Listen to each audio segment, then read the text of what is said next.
Ma, simula sa susunod mong sahod, ililipat na natin ang lahat ng pera mo sa account ko. Iyan ang mga salitang binitiwan sa akin ng anak kong si Ben noong Huwebes ng hapon habang nagkakape kami sa kusina ko. Sinabi niya iyon, na para bang nagmumungkahi siya ng isang bagay na normal lang, na para bang ginagawan niya ako ng pabor, na para bang hindi ko na kayang pamahalaan ang sarili kong pera sa edad na 62. Tinitigan ko siya. Hindi ako umimik sa loob ng ilang segundo. Hinanap ko lang sa kanyang mga mata ang isang paliwanag kung bakit ang sarili kong anak, ang lalaking pinalaki kong mag-isa, ang lalaking pinakain ko mula sa pawis ng aking noo, ay hinihingi ang kabuuang access sa aking bank account. Ngunit wala akong nakita. Nakita ko lamang ang kalmadong ngiti na iyon, ang kumpiyansa ng isang taong alam na siya ang may kontrol. Kaya't huminga ako ng malalim at sinabing oo, na mukhang ayos lang, na nagtitiwala ako sa kanya. Lumawak ang ngiti ni Ben. Tumayo siya. Binigyan ako ng mabilis at mekanikal na halik sa noo, isa sa mga halik na walang kahulugan. At sinabing, iyon ang pinakamabuti.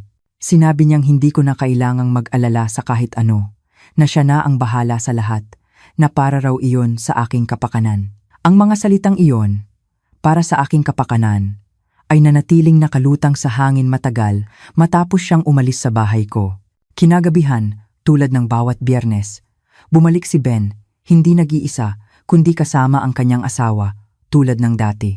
Dumating siya na umaasang nakahanda na ang hapunan, nakaayos na ang mesa, at naghihintay sa kanila ang mainit at libreng pagkain, na naging routine na tuwing Biyernes sa nakalipas na 3 taon. Narinig ko silang dumating. Narinig ko ang kanilang mga yabag sa pasukan. Narinig ko ang susing ibinigay ko sa kanya na umiikot sa seradura. Narinig ko ang pagbukas ng pinto. At pagkatapos ay narinig ko ang sigaw. Isang matinis at desperadong tunog. Ang sigaw ng isang taong nakakita ng bagay na hindi niya inaasahan. Ang sigaw ng isang taong na pagtantong hindi na magiging ayon sa inaasahan niya ang lahat. Nanatili akong nakaupo sa aking silya, sa bakanteng kusina, sa bakanteng bahay. Pinakikinggan ang sigaw na iyon na umaalingaw-ngaw sa mga pader. Hindi ako gumalaw. Hindi ako lumabas para tingnan kung ano ang nangyayari. Alam ko na kung ano ang nangyayari. Pumasok si Ben sa kusina na nagmamadali. Maputla ang kanyang mukha, dilat na dilat ang mga mata. Sumunod sa kanya ang kanyang asawa na may parehong ekspresyon ng pagkabigla at hindi paniniwala. "Ma!" sigaw ni Ben. "Ma, anong ginawa mo? Nasaan ang lahat? Nasaan ang mga muebles? Nasaan ang TV? Nasaan ang lahat ng gamit dito?" Tiningnan ko siya ng mahinahon na may pagpipigil sa sarili na hindi ko alam na taglay ko pala. Sinabi ko sa kanya sa pinakamalambing na boses na kaya kong gawin na nagbenta ako ng ilang gamit na kailangan ko ng pera. Tutal, kung siya na ang hahawak ng pananalapi ko, kailangan kong tiyakin na mayroon muna akong hawak na pera. Nagbago ang kanyang mukha mula sa pagkaputla tungo sa pamumula sa purong galit. Humakbang siya palapit sa akin, at sa unang pagkakataon sa buhay ko, nakita ko ang aking anak kung sino talaga siya. Hindi ang batang pinalaki ko, hindi ang binatang tinulungan kong buuin ang buhay, kundi isang estranghero, isang taong tumitingin sa akin ng may paghamak, may galit, may isang bagay na mapanganib na kahawig ng puot. "Baliw ka na ba?" sigaw niya. "Nasisiraan ka na ng bait. Paano mo na ibenta ang mga gamit nang hindi ako kinokonsulta? Paano kami manonood ng TV kapag dumadalaw kami? Paano kami magiging komportable dito?" Ang huling pangungusap na iyon ang nagpabago sa lahat. "Paano kami magiging komportable dito?" "Hindi. Paano ka magiging komportable, ma?" Hindi siya nag-aalala kung paano ito nakaapekto sa akin, kundi kung paano sila magiging komportable, na para bang ang bahay ko ay karugtong ng sa kanila, na para bang ang mga ari-arian ko ay para sa kanilang kaginhawahan. Lumapit ang kanyang asawa. Tiningnan niya ako ng mga matang laging tila malamig at mapanuri at sinabi ang isang bagay na hindi ko malilimutan.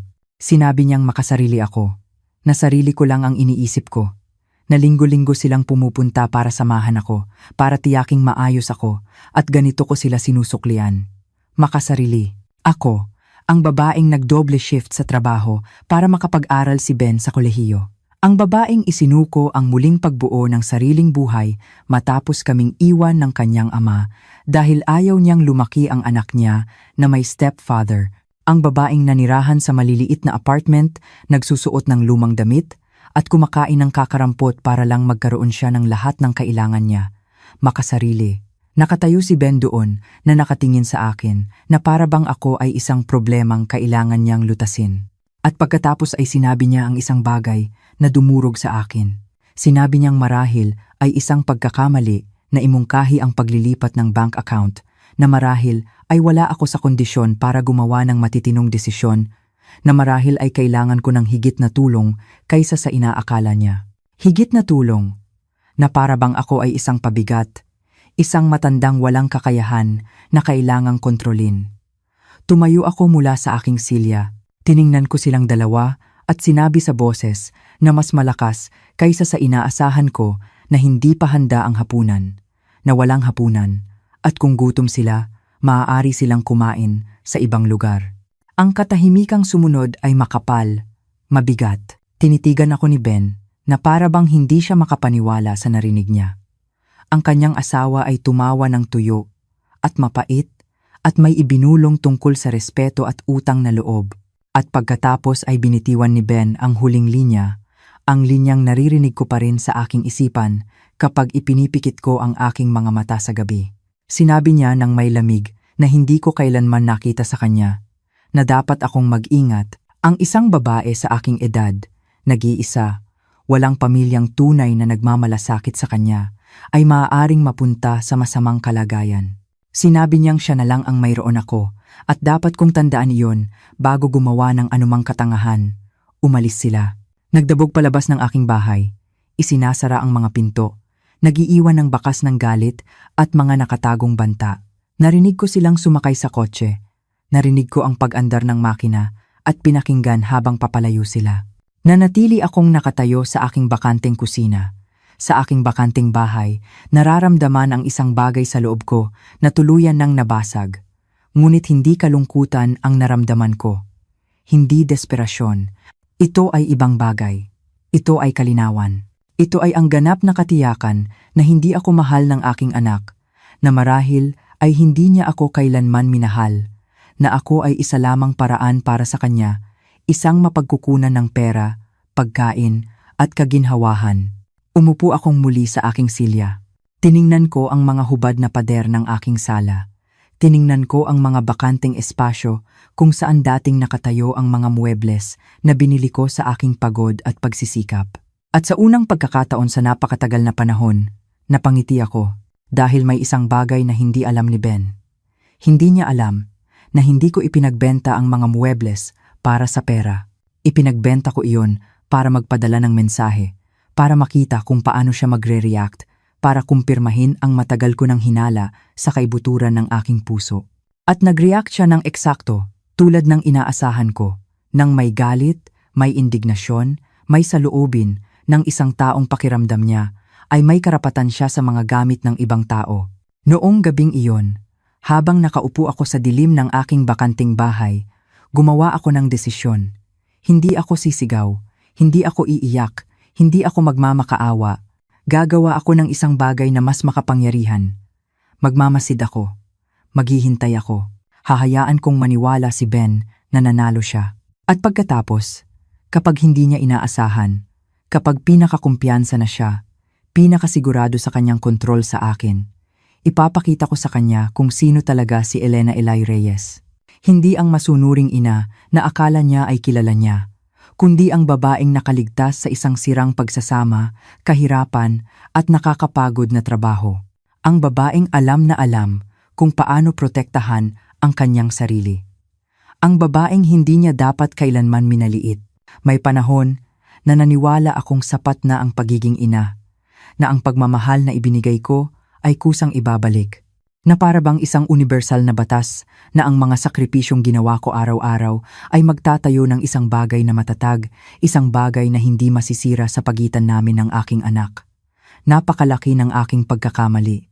Isinilang si Ben sa isang maulang gabi. 34 na taon na ang nakalipas. Ang kanyang ama, ang lalaking nangako sa akin ng buhay na magkasama, ay umalis noong halos 2 taong gulang pa lang ang bata. Sinabi niyang hindi pa siya handang maging ama, na kailangan niyang hanapin ang sarili at maiintindihan ko rin daw balang araw. Hindi ko kailanman naintindihan, ngunit hindi ko rin hinintay ang kanyang pagbabalik. Naiwan akong mag-isa kasama ang isang maliit na bata, isang apartment na may 2 silid na halos hindi ko kayang bayaran at isang trabaho bilang sekretarya na sumasahod ng 5,000-7,000 bawat buwan. Hindi iyon sapat. Kailanman ay hindi naging sapat. Kaya't kumuha ako ng pangalawang trabaho, naglilinis ng mga opisina sa gabi. Iniiwan ko si Ben sa aking kapitbahay. Si Aling Marta, isang matandang babae na naniningil sa akin ng 5-6 linggo-linggo para bantayan siya. Nagtatrabaho ako mula alas 7 ng umaga hanggang alas 6 ng gabi sa opisina.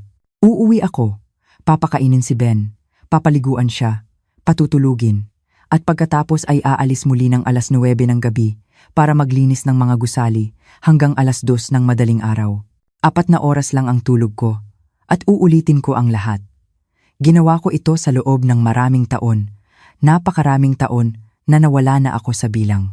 Naaalala ko na laging gusto ni Ben ang mga sikat na brand ng sapatos na isinusuot ng ibang mga bata sa paaralan. Nagkakahalaga iyon ng iling-5. Kumikita ako ng marahil 25,000 sa isang buwan sa parehong trabaho. Ang 5,000 ay halos lahat na ng pera ko para sa grocery sa loob ng 2 linggo, ngunit binili ko iyon para sa kanya. Ayokong maramdaman ng anak ko na mas mababa siya kaninuman. Gusto kong malaman niya na gagawin ng kanyang ina ang lahat para sa kanya. Kumain ako ng tuyo at kanin sa loob ng isang buong buwan para mabayaran ang mga sapatos na iyon. Noong nag-18 si Ben, gusto niyang mag-aral sa isang pribadong kolehiyo na nagkakahalaga ng ayaw 100,000 bawat taon. Wala akong ganoong pera. Wala ako kahit isang kasampu ng perang iyon. Ngunit pumunta ako sa bangko at umutang. Bumaon ako sa utang para sa 4 na taon ng kanyang edukasyon na natapos kong bayaran sa loob ng 10 taon. 10 taon ng pagbabayad ng utang para lang magkaroon ng college degree ang anak ko. Nagtapos siya, nakakuha ng magandang trabaho. Kumikita siya ng yang o 1,000 bawat buwan. Doble ng kinikita ko pagkatapos ng 30 taon ng pagtatrabaho. At masaya ako. Naisip ko na sa wakas ay makakapagbuo na siya ng sarili niyang buhay. Naisip ko na sa wakas ay nagawa ko ng maayos ang aking tungkulin bilang ina. Ngunit hindi agad umalis si Ben. Sinabi niyang gusto niyang mag-ipon, na gusto niyang magkaroon ng matatag na pundasyon bago maging independente. Sinabi ko sa kanya, "Siyempre, anak, bahay mo ito. Pwede kang manatili hanggat kailangan mo." Nanatili siya ng 5 taon pa. 5 taon kung saan patuloy akong nagtrabaho sa 2 kong trabaho. 5 taon kung saan ako ang nagbayad ng upa, bumili ng pagkain at nagbayad ng mga bayarin. 5 taon kung saan inipon ni Ben ang bawat sentimo ng kanyang sahod dahil wala siyang kailangang bayaran. Nang sa wakas ay umalis siya, hindi para umupa ng apartment, kundi para bumili ng bahay, isang bahay na nagkakahalaga ng 5,000 na binayaran niya ng cash dahil naipon niya ang lahat ng kanyang pera sa loob ng 5 taon na iyon ng libreng paninirahan sa aking tahanan. Ipinagmalaki ko siya. Sinabi ko sa kanya na ipinagmamalaki ko siya. At totoo iyon. Naisip kong tama ang ginawa kong pagtulong sa kanya. Naisip ko na ngayong may sarili na siyang bahay, marahil ay matutulungan na niya ako, marahil ay makakapagbawas na ako sa trabaho, marahil ay makakapagpahinga na ako ng kaunti. Ngunit hindi iyon kailanman nangyari. Nag-asawa si Ben 2 taon matapos umalis. Ang kanyang asawa, si Marisa, ay isang eleganteng babae. Isa sa mga laging maayos manamit, laging perpekto ang kuko, at laging nagsasalita sa tono na magalang pakinggan, ngunit nagtatago ng tiyak na kalamigan. Napansin ko mula sa simula na iba ang tingin niya sa akin, na para bang mas mababa ako, na para bang hindi niya maintindihan kung bakit galing si Ben sa kung saan siya galing. Sa kasal, na nagkakahalaga ng 5,000, nakaupo ako sa isang mesa sa likuran, hindi sa presidential table kasama ang pamilya. Ipinaliwanag ni Ben na dahil iyon sa maraming importanteng tao, mga kliyente mula sa kanyang trabaho, at kailangan nila ang mga mesang iyon para sa kanila. Sinabi kong naiintindihan ko. Ngumiti ako sa mga litrato, sumayaw kapag niyaya, at umuwing mag-isa noong gabing iyon na may kakaibang pakiramdam ng kawalan. Pagkatapos ng kasal, dumalang ang mga pagdalaw ni Ben. Dati, 2 o 3 beses siyang dumadalaw sa isang linggo. Pagkatapos niyang mag-asawa, minsan na lang sa 2 linggo, tapos minsan sa 1 buwan, laging nagmamadali, laging nakatingin sa kanyang telepono, laging may dahilan para umalis ng maaga. Wala akong sinabi. Ayokong maging ina, napabigat, ang inang reklamadora. Ang inang hindi nakakaintindi na may sariling buhay na ang anak niya.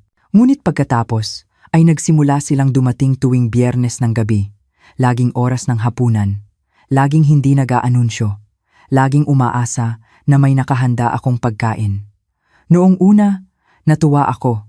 Naisip ko na, sa wakas ay gusto nang makasama ako ni Ben, na sa wakas ay namimiss na niya ako. Kaya't nagluto ako ng kanyang mga paboritong ulam, inayos ang mesa, bumili ng panghimagas, ngunit may napansin ako. Napansin kong hindi kailanman dumating si Ben na mag-isa. Laging kasama ang kanyang asawa, at napansin kong hindi sila pumupunta para makipagkwentuhan. Pumupunta sila para kumain. Dumating, umupo, kumain, at umalis. Minsan nananatili sila ng 1 oras. Minsan mas maikli. Napansin ko rin na hindi siya kailanman nagdadala ng anuman. Kahit 1 bote ng alak, kahit 1 panghimagas, kahit pera para tumulong sa pagkain. Wala. Isang gabi matapos silang umalis, kinwenta ko kung magkano ang nagastos ko sa hapunan.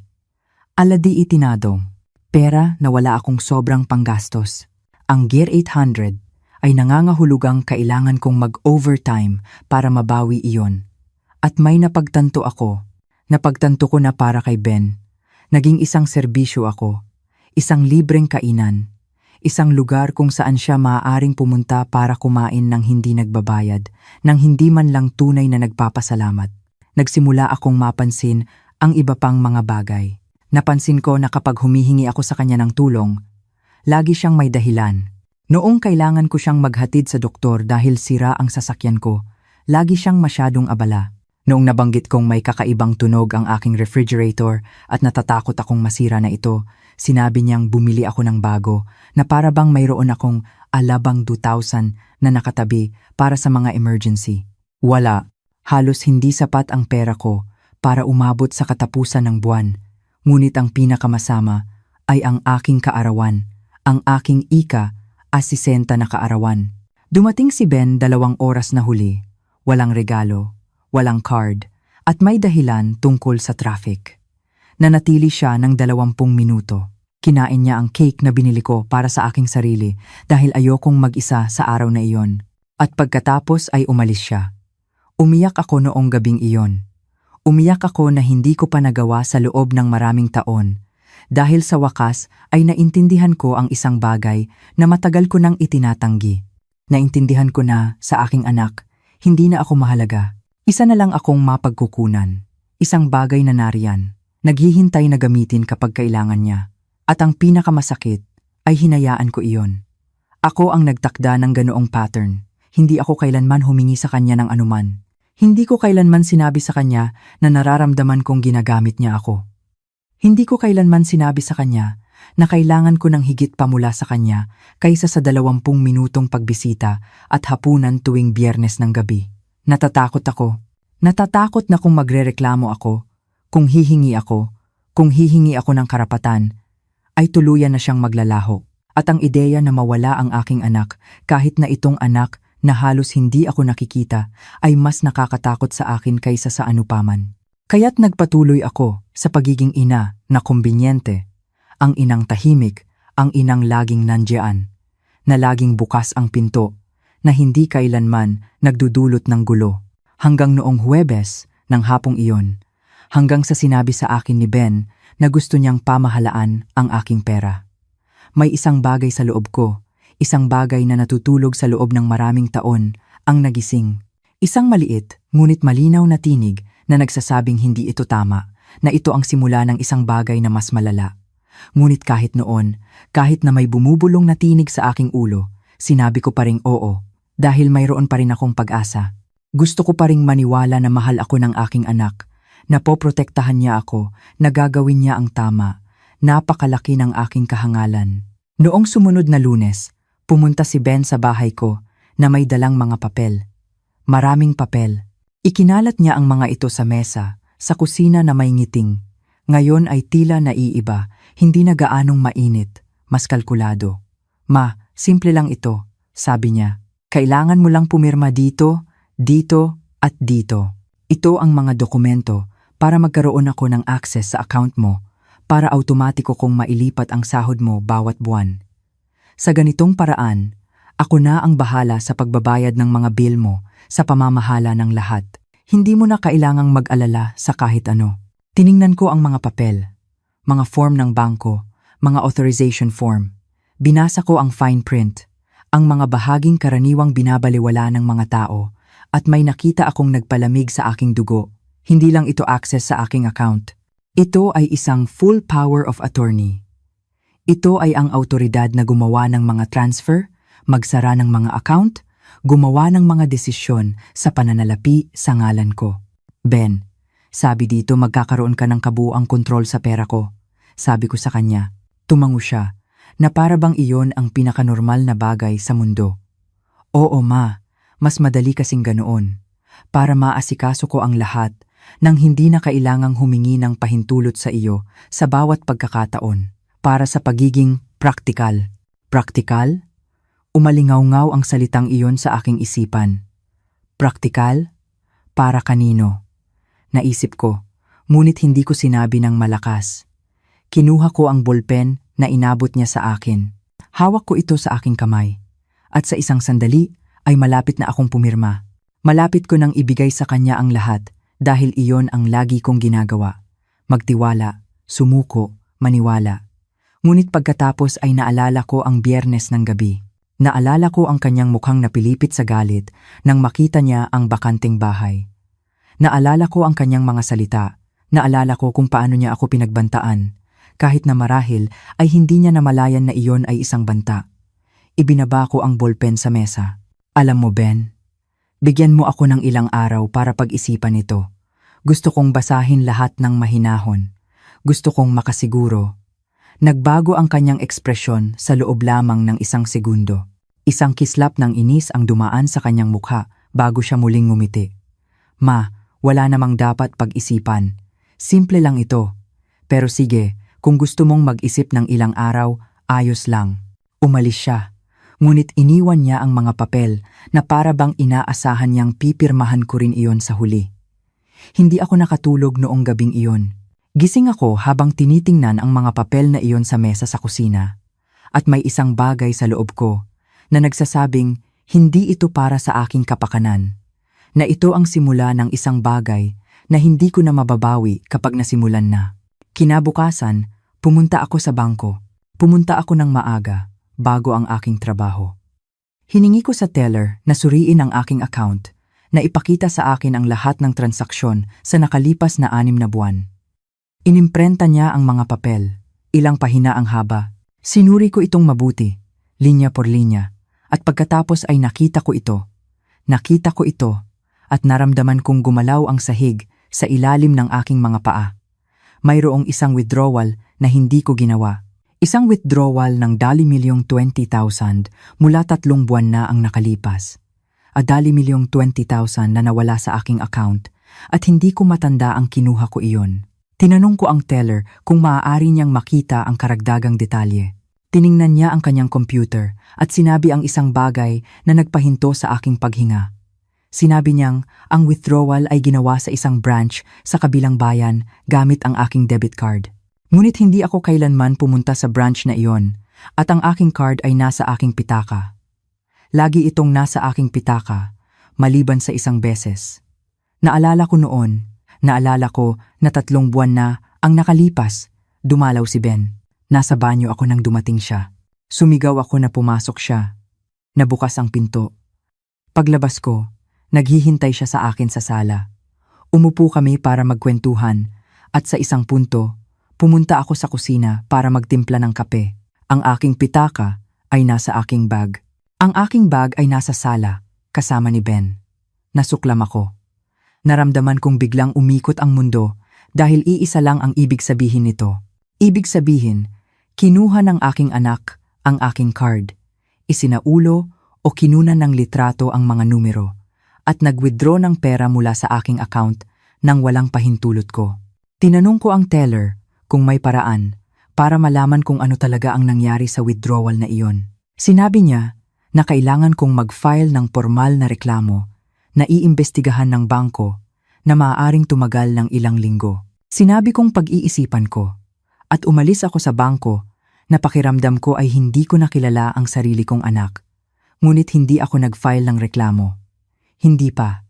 Dahil kailangan kong makasiguro, kailangan kong malaman kung ito ay isang beses lang o mayroon pang iba.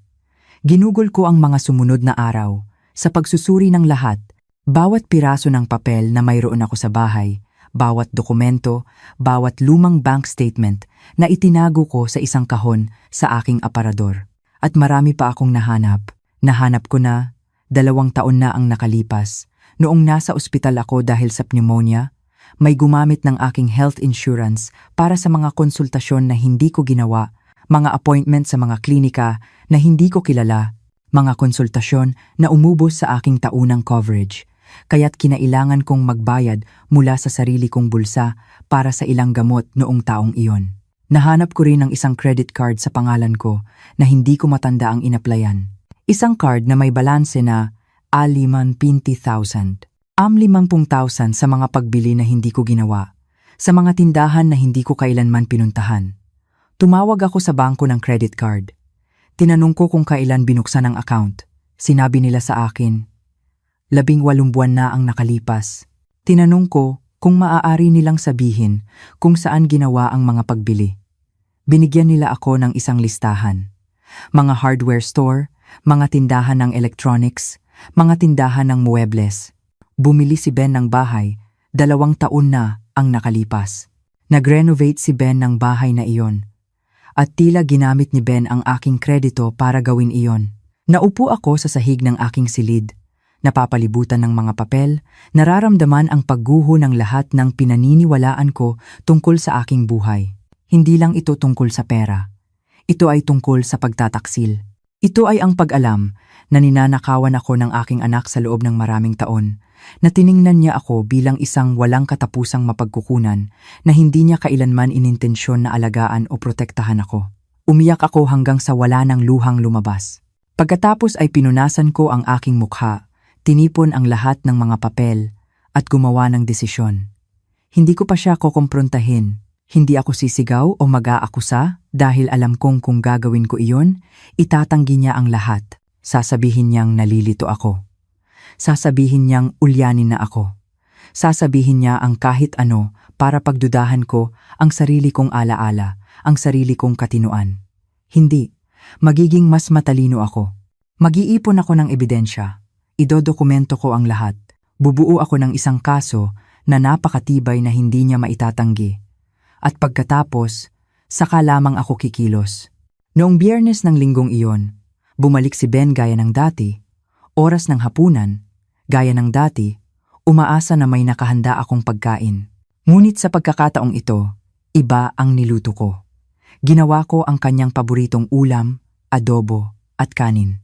Ang parehong ulam na niluluto ko noong bata pa siya at umuuwing malungkot mula sa eskwela. Ang ulam na nagsasabi kung gaano ko siya kamahal nang hindi nangangailangan ng mga salita. Umupo siya sa mesa kasama ang kanyang asawa. Kumain sila, nag-usap sila tungkol sa mga mababaw na bagay. Trabaho, panahon, ang bagong pelikulang gusto nilang panoorin. Pinanood ko sila. Pinanood ko sila na para bang unang beses ko silang nakikita at may napagtanto ako. Napagtanto ko na kinain ni Ben ang aking pagkain nang may parehong kawalang interes na kakainin niya ang fast food. Walang pasasalamat sa kanyang mga mata, walang pagmamahal, kundi ang mekanikal na pagkilos ng pagkain ng isang bagay na libre.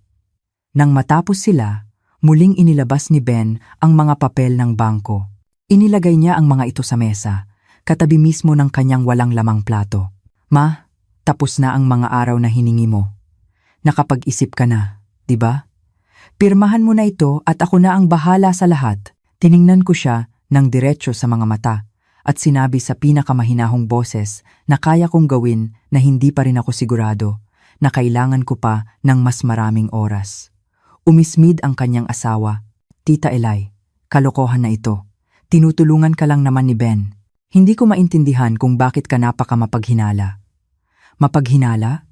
Tinawag niya akong mapaghinala. At ang pinakamalungkot ay tama siya, ngunit hindi sa paraang iniisip niya. Tumayo si Ben. Ang kanyang ekspresyon ay matigas na ngayon, walang maskara ng ngiti. Ma, para sa kapakanan mo ito, hindi mo pwedeng patuloy na pamahalaan ang pananalapi mo mag-isa. Halata naman, tingnan mo kung paano mo ipinagbenta ang mga muebles nang hindi nag-iisip. Tingnan mo ang mga hindi makatwirang desisyon na ginagawa mo. Hindi makatwiran. Ang pagbebenta ng sarili kong muebles sa sarili kong bahay ay hindi makatwiran, ngunit ang pagnanakaw sa akin sa loob ng maraming taon ay hindi. Wala akong sinabi. Pinanatili ko lang ang aking tingin. Hanggang sa siya ang umiwas. Umalis sila noong gabing iyon nang hindi nagpapaalam. At naiwan akong nakaupo sa aking kusina. Nakatitig sa mga hindi pirmadong papel. Alam na nagsisimula pa lang ang digmaan. Isang tahimik na digmaan. Isang digmaan na kailangan kong ipanalo dahil kung matatalo ako, hindi lang pera ko ang mawawala. Mawawala ang aking dignidad, ang aking autonomiya, ang aking buhay. Naging kakaiba ang mga araw pagkatapos ng hapunan na iyon. Hindi na muling tumawag si Ben. Hindi na siya muling dumalaw, para bang nagpasya siyang parusahan ako sa kanyang pagkawala. Para bang naniniwala siyang masisira ako kung wala siya, na magmamakaawa akong bumalik siya. Nasa wakas, ay pipirmahan ko ang mga papel na iyon para lang makuha ang kanyang atensyon. Ngunit hindi ako nasira. Sa unang pagkakataon sa loob ng maraming taon, ang katahimikan ng aking bahay ay hindi naramdamang walang laman. Ito ay puno ng ibang bagay, puno ng kalinawan. Ginugol ko ang mga araw na iyon sa pagsusuri ng bawat detalye ng aking buhay pinansyal, bawat resibong itinago ko, bawat bank statement, bawat piraso ng papel na may koneksyon sa pera. At habang lalo akong nagsusuri, lalo akong maraming natutuklasan. Natuklasan ko na 3 taon na ang nakalipas nang humiram si Ben ng aking ID dahil nawala raw ang kanya at kailangan niyang kunin ang isang importanteng package. Mayroon pa siyang ibang ginawa dito. Nagbukas siya ng isang utility account sa pangalan ko sa isang address na hindi sa akin sa bahay niya. Sa loob ng 3 taon, ang bill ng kuryente ng bahay ni Ben ay nasa pangalan ko. At kapag hindi siya nagbabayad sa tamang oras, ang mga multa ay naiipon sa aking credit score. Iyon ang dahilan kung bakit tinanggihan ako sa isang maliit na loan noong nakaraang taon nang kailangan ng aking sasakyan ng agarang pagkumpuni. Iyon ang dahilan kung bakit misteryosong bumagsak ang aking credit score. Tinawagan ko ang kumpanya ng kuryente. Ipinaliwanag ko na hindi sa akin ang account, na hindi ako kailanman nanirahan sa address na iyon. Sinabi sa akin ng babae sa telepono na kailangan kong mag-file ng affidavit, na kailangan kong i-report ito bilang identity fraud. Identity fraud na ginawa ng sarili kong anak. Ibinaba ko ang telepono at matagal na nakatitig sa pader. Sinusubukang iproseso kung paano ako nakarating sa puntong ito. Sinusubukang intindihin kung kailan naging ganito ang aking anak. Hindi ako nakatulog noong gabing iyon. Gising ako habang nakatitig sa kisame, nakikinig sa mga tunog ng lungsod sa labas. At naisip ko ang lahat ng pagkakataon na pinangatwiranan ko ang kanyang pag-uugali. Lahat ng pagkakataon na sinabi ko sa sarili ko na abala siya, na may sarili siyang buhay, na masyado akong mapaghanap sa pag-asa ng higit pa mula sa kanya. Ngunit hindi ito tungkol sa mga inaasahan. Ito ay tungkol sa pagnanakaw, sa panlilinlang, sa isang anak na tiningnan ng kanyang ina bilang isang mapagkukunang maaari niyang pagsamantalahan nang walang kahihinatnan. Kinabukasan, ginawa ko ang isang bagay na hindi ko kailanman ginawa. Pumunta ako sa isang abogado. Ito ay isang maliit na opisina sa bayan. Ang karatula ay may nakasulat na Attorney David Cruz. Nakakita ako ng isang ad para sa kanya sa diaryo na nag-aalok ng libreng konsultasyon. Pumasok ako na pakiramdam ko ay maliit, pakiramdam ko ay katawa-tawa. isang babae ng 62 na pupunta para magreklamo tungkol sa sarili niyang anak. Ngunit ang receptionist ay ngumiti ng mabait at pinapasok ako. Si Attorney Cruz ay isang lalaki sa kanyang 50s. May mga puting buhok sa gilid ng ulo at mababait na mata. Hiniling niya sa akin na sabihin ang lahat at ginawa ko. Sinabi ko sa kanya ang tungkol sa nawawalang pera, ang credit card na hindi ko inaplayan, ang utility account, ang mga papel na gustong papirmahan ni Ben. Nakikinig siya nang hindi sumasabad. Nag-notes siya sa isang notepad. At nang matapos ako, sumandal siya sa kanyang silya. Ginang Reyes, sabi niya, ang inilalarawan ninyo ay financial fraud at abuso sa tiwala. Kung pipirmahan ninyo ang mga papel na hinihingi ng anak ninyo, binibigyan ninyo siya ng kabuuang legal na access sa inyong pera. Maaari niyang ubusin ang lahat at wala kayong legal na habol dahil kayo mismo ang nagbigay sa kanya ng pahintulot. Ang mga salitang iyon ay parang mga batong bumagsak sa akin. Alam ko iyon sa kaibuturan. Alam ko, ngunit ang marinig itong sinabi ng malakas ng isang profesional ay ginawa itong mas totoo sa ibang paraan. Ano ang maaari kong gawin? Tanong ko. Lumapit siya. Una, huwag pumirma ng kahit ano. Pangalawa, kailangan ninyong i-report ang credit card fraud at ang pagnanakaw sa inyong bank account. Pangatlo, kailangan ninyong palitan ang lahat ng inyong password, ang inyong PIN, lahat. Pang-apat, isaalang-alang ang pagkuha ng restraining order kung nararamdaman ninyong nasa panganib kayo. Isang restraining order laban sa sarili kong anak. Ang ideya ay tila walang katotohanan at nakapanlulumo sa parehong pagkakataon. Ayokong malagay siya sa gulo, sabi ko. Anak ko siya. Tiningnan ako ng abogado ng may tila habag at kalungkutan. Ginang Reyes, ang anak ninyo ay nasa legal na gulo na. Nakagawa na siya ng ilang krimen. Ang tanong ay hindi kung gusto ninyo siyang malagay sa gulo. Ang tanong ay kung gusto ninyong protektahan ang inyong sarili. Umalis ako sa opisinang iyon na may isang folder na puno ng mga form at isang listahan ng mga bagay na kailangan kong gawin. Pakiramdam ko ay nalulula ako. Ngunit mayroon din akong ibang naramdaman. Naramdaman ko ang determinasyon. Dumiretso ako sa bangko.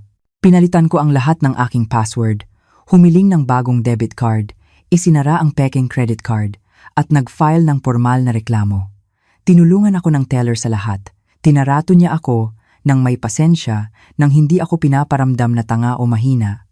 Pagdating ko sa bahay noong hapong iyon, pagod na pagod ako, ngunit kakaibang gumaan ang pakiramdam, na para bang isang hindi nakikitang bigat na matagal ko nang dinadala ay nabunot. Noong gabing iyon, sa wakas ay tumawag si Ben. Ang kanyang boses ay pilit sa telepono. Ma, kailangan nating mag-usap. Pumunta ka sa bahay bukas para maghapunan. Kailangan nating ayusin ito. Hindi ito isang imbitasyon. Ito ay isang utos.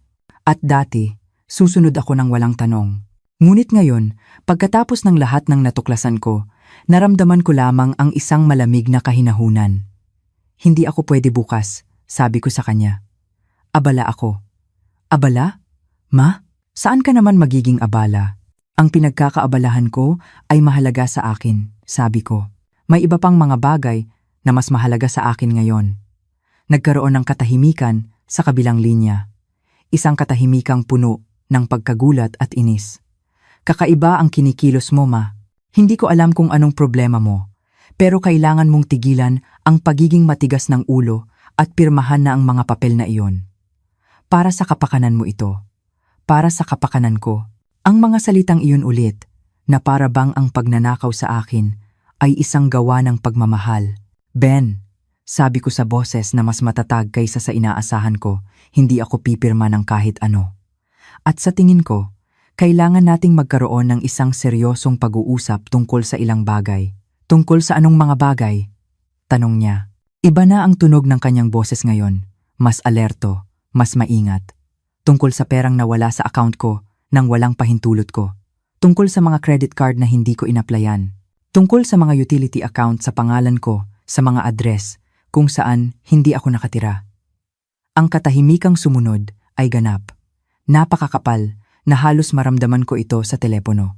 Hindi ko alam ang sinasabi mo, Sa wakas ay sinabi niya. Kontrolado ang kanyang boses. Ngunit nahahalata ko ang takot sa ilalim nito. Sa tingin ko alam mo, sabi ko sa kanya. At sa tingin ko, kailangan mong pag-isipang mabuti ang susunod mong sasabihin. Ma, nagdedeliryo ka na. Nalilito ka. Baka kailangan mong magpatingin sa doktor. Naroon na ang baraha na alam kong ilalabas niya. Ang baraha ng pagpapamukha sa aking ulyanin. Nalilito. Walang kakayahan. Hindi ako nalilito, Ben. Nasa akin ang lahat ng papel. Nasa akin ang lahat ng ebidensya at nakausap ko na ang isang abogado. Isa pang katahimikan, mas mahaba, mas mabigat. Nakausap mo ang isang abogado? Halos pabulong na ang kanyang boses ngayon. Halos isang banta. Oo, at ipinaliwanag niya sa akin kung ano mismo ang ginagawa mo. Ipinaliwanag niya kung ano ang panloloko. Ipinaliwanag niya kung ano ang iligal. Ma, hindi ka maaaring seryoso. Anak mo ako. Lahat ng ginawa ko ay para tulungan ka. Tulungan ako, Ben? Ninakawan mo ako sa loob ng maraming taon. Ginamit mo ako.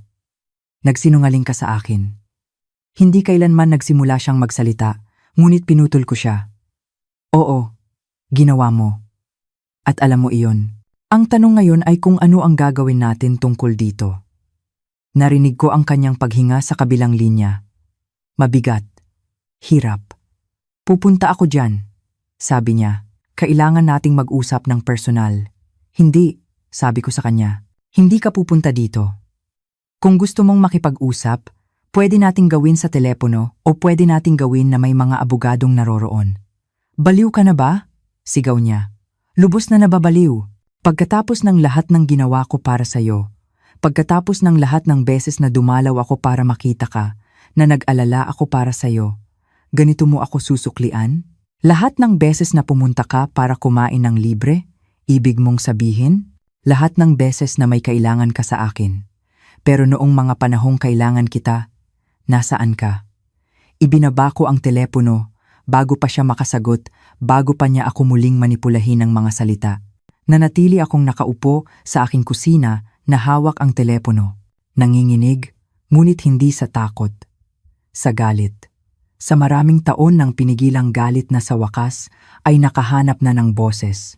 Mas mahimbing ang tulog ko noong gabing iyon kaysa sa mga nakaraang buwan dahil sa wakas ay nasabi ko na ang katotohanan. Sa wakas ay naipagtanggol ko na ang aking teritoryo.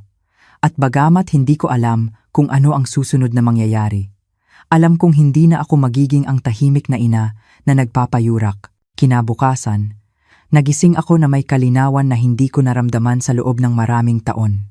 Para bang isang makapal na hamog ang nawala sa aking isipan at ngayon ay nakikita ko na ang lahat ng may halos masakit na linaw. Alam ko na ang dapat kong gawin. Alam kong hindi na ako maaaring tumigil ngayon. Pagkatapos ng almusal, kinuha ko ang aking bag at umalis ng bahay. Mayroon akong listahan sa isip ng lahat ng lugar na kailangan kong puntahan, lahat ng mga bagay na kailangan kong tapusin. Kung akala ni Ben na ako ay isang nalilito at walang magawang matanda, malalaman niya kung gaano siya nagkakamali. Ang una kong pinuntahan ay ang pangunahing bangko kung saan ko itinatago ang aking savings account, hindi ang checking account kung saan ko natatanggap ang aking sahod, kundi ang isa pa, ang binuksan ko 30 taon na, ang nakalipas noong may mga pangarap pa akong bumili ng sariling bahay balang araw. Mayroon akong uli-555 na naipon doon. Hindi ito gaanong kalaki pagkatapos ng isang buong buhay ng pagtatrabaho, ngunit akin iyon. Hiningi ko sa manager na isara ang account. Tinanong niya kung sigurado ako, kung may problema. Sinabi kong gusto ko lang gumawa ng ilang pagbabago. Ibinigay niya sa akin ang pera sa isang cashier's check at inirekomenda na magbukas ako ng account sa ibang bangko para sa mas malaking seguridad. Sinunod ko ang kanyang payo. Pumunta ako sa ibang bangko, isa sa kabilang bayan. Isa kung saan hindi pa kami kailanman nagkasama ni Ben. Nagbukas ako ng bagong account, isang account na ako lang ang nakakaalam, isang account kung saan hindi niya kailanman mahahanap ang aking pera. Pagkatapos ay pumunta ako sa kumpanya ng kuryente. Ipinakita ko ang lahat ng dokumento na tinulungan akong ihanda ni Attorney Cruz, ang affidavit, ang kopya ng aking ID, ang patunay na hindi ako kailanman nanirahan sa address kung saan nakarehistro ang account. Sinuri ng babaeng tumulong sa akin ang lahat at sinabing magsisimula sila ng investigasyon na ililipat ang account sa tamang pangalan o isasara at hindi na ako magiging responsable. Pakiramdam ko ay isang hindi nakikitang tanikala ang natanggal sa aking mga balikat. Ang susunod kong pinuntahan ay ang Credit Bureau. Humingi ako ng isang buong ulat ng aking kasaysayan. Gusto kong makita ang lahat. Gusto kong malaman kung mayroon pang ibang mga bagay na ginawa si Ben sa likod ko. Binigyan ako ng empleyado ng isang makapal na dokumento. Umupo ako sa waiting room at binasa ito pahina por pahina. Mayroon pang isang bagay na hindi ko alam. Isang personal na pautang na R80,000 na inaplayan sa pangalan ko 2 taon na ang nakalipas. Isang pautang na hindi kailanman nabayaran ng buo at ngayon ay nasa koleksyon na, alamba 20,000. Naramdaman kong muling umakyat ang galit sa aking lalamunan na parang abdo. Minarkahan ko ng highlighter ang bawat pekeng item. Pinunan ko ang mga dispute form isa-isa ng may malinaw at matatag na sulat kamay. Pag-alis ko sa opisinang iyon, halos 3:00 na ng hapon. Wala akong kinain mula noong almusal, ngunit hindi ako gutom. Mayroon akong isang bagay na mas malakas kaysa sa gutom. Mayroon akong layunin. Pagkatapos ay pumunta ako sa bahay ng aking kapitbahay, si Aling Marta. Siya ay 70 taong gulang at naninirahan sa gusali bago pa ako. Magkaibigan kami sa loob ng mga dekada. Bagamat medyo lumayo kami sa isa't isa sa mga nakaraang taon, masyado akong nakatuon kay Ben. Masyadong abala sa pagsisikap na mapanatili ang relasyong iyon na napabayaan ko ang ibang mga koneksyon. Kumatok ako sa kanyang pinto. Binuksan niya ito na may sorpresa sa kanyang mukha. Elay! Anong sorpresa? Tuloy!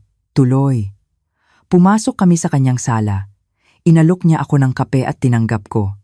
Umupo kami at tiningnan niya ako ng mga matang iyon na marunong, na maraming nakita sa buhay. Iba ang itsura mo, sabi niya. Hindi ko alam kung ano, pero may kakaiba sa'yo. At pagkatapos ay sinabi ko sa kanya ang lahat. Sinabi ko sa kanya ang tungkol kay Ben, sa pera, sa pagtataksil, sa lahat ng natuklasan ko. Nagsalita ako ng halos 1 oras nang walang tigil at nakinig siya ng hindi sumasabad. Paminsan-minsan ay tumatango na may ekspresyong pinaghalong kalungkutan at isang bagay na tila pagkilala. Nang matapos ako, bumuntong hininga siya ng malalim. Elay, alam kong may mali. Nakikita ko tuwing Biyernes kapag dumarating siya ang paraan ng pagtrato niya sa'yo, na para kang isang serbisyo. Pero hindi ako umimik dahil hindi ko naman lugar. Ngunit natutuwa akong sa wakas ay nakikita mo na ang katotohanan. Kinuha niya ang aking kamay. Malamig ang kanyang mga daliri, ngunit matatag ang kanyang hawak. Kailangan kong humingi ng pabor sa'yo, sabi ko. Kailangan kong maging saksi ka. Kailangan ko na kung darating si Ben at susubukang sabihin na nalilito ako, na ulyanin ako, makumpirma mo na hindi iyon totoo, na nasa buong pag-iisip ako. Tumango siya ng walang pag-aalinlangan. Siyempre, at higit pa dyan, kung kailangan mo ng matutuluyan, kung sakaling hindi ka ligtas sa bahay mo, bukas ang pinto ko. Ang mga salitang iyon ay nagpuno sa akin ng napakalalim na pasasalamat na halos mapaiyak ako, ngunit hindi ako umiyak. Sapat na ang naiyak ko. Panahon na para kumilos. Noong gabing iyon, pabalik sa aking bahay, inayos ko ang lahat ng mga dokumentong nakolekta ko. Inilagay ko ang mga ito sa isang malaking folder. Gumawa ako ng mga kopya ng lahat. Itinago ang mga orihinal sa isang ligtas na lugar at iniwan ang mga kopya sa folder. Kung may mangyari sa akin, kung may susubukang gawin si Ben, magkakaroon ng ebidensya, magkakaroon ng patunay. Sumulat din ako ng isang liham na nagdedetalye ng lahat ng aking natuklasan, lahat ng ginawa ni Ben. Inilagay ko ito sa isang selyadong sobre na may mga tagubilin na dapat lang buksan sa kaso ng emergency. Ibinigay ko ito kay Aling Marta para itago. Inihahanda ko ang aking sarili na parang isang general na naghahanda para sa labanan dahil alam kong hindi ito hahayaan ni Ben. Alam kong darating siya. Nasusubukan niyang manipulahin ako. Kumbinsihin ako, pagdudahan ako. Ngunit hindi na ako ang parehong babae na ako 2 linggo na ang nakalipas. Namatay na ang babaeng iyon Noong gabing pinagbantaan ako ni Ben sa sarili kong kusina. Ang babae ako ngayon ay iba na. Mas malakas, mas malinaw, mas determinado. Noong Miyerkules ng hapon, habang nagtitimpla ako ng tsaa, nakarinig ako ng isang kotseng huminto sa harap ng aking gusali. Tumingin ako sa bintana at nakita ko ang kotse ni Ben. Bumaba siya kasama ang kanyang asawa. Mukha silang determinado. Pupunta sila para kumprontahin ako. Huminga ako ng malalim. Inilagay ang aking tasa ng tsaa at naghintay. Tumunog ang doorbell ng 1 beses, 2 beses, 3 beses, bawat pagkakataon ay mas mapilit. Binuksan ko ang pinto, ngunit hindi ko sila pinapasok. Tumayo ako sa may pintuan, hinaharangan ang pasukan. Kailangan nating mag-usap, sabi ni Ben. Ang kanyang boses ay matigas, walang pagkukunwaring kabaitan. Nakikinig ako, sabi ko sa kanya. Sa loob, ma. Hindi tayo mag-uusap sa pasilyo. Wala tayong dapat pag-usapan sa loob. Ano man ang sasabihin mo, sabihin mo dito. Umismid ang kanyang asawa. Kalokohan ito, Tita Elay. Tigilan mo na ang pag-arte na parang magkaaway tayo. Hindi kayo kaaway, sagot ko. Ang mga kaaway ay tapat sa kanilang puot. Mas malala kayo. Kayo ay mga magnanakaw na nagtatago sa likod ng magagandang salita. Humakbang si Ben palapit sa akin. Ang kanyang mukha ay pula sa galit. Ang kapal ng mukha mo. Pagkatapos ng lahat ng ginawa ko para sa'yo. Lahat ng ginawa mo para sa akin, Ben? Nasa akin ang mga record.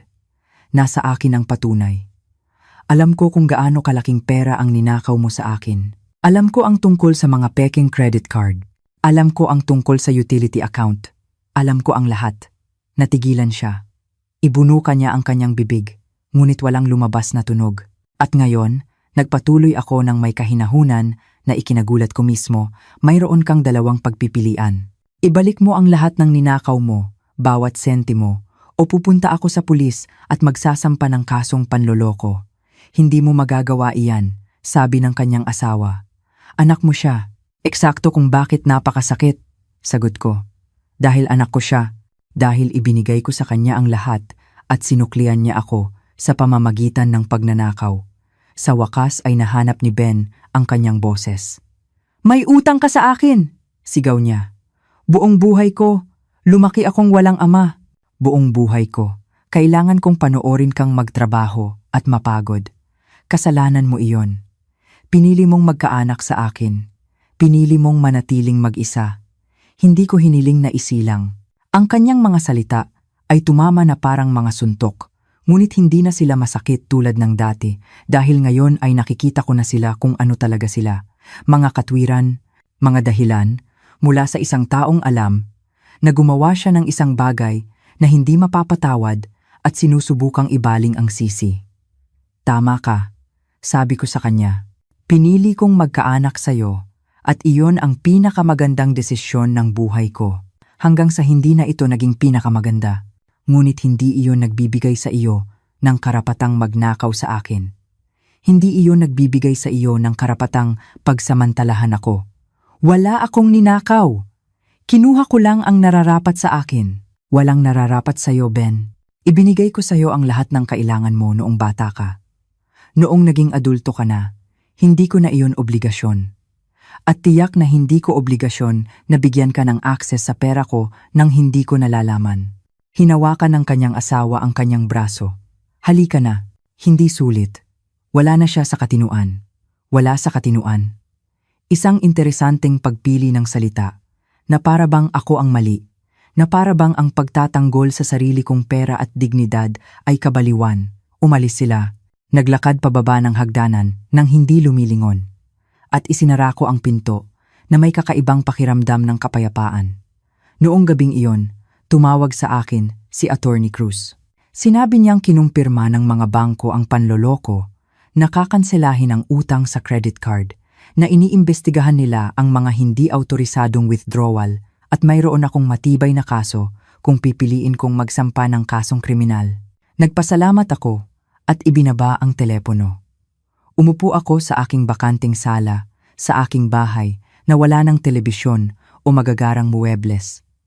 At sa unang pagkakataon sa mahabang panahon, naramdaman kong mayaman ako.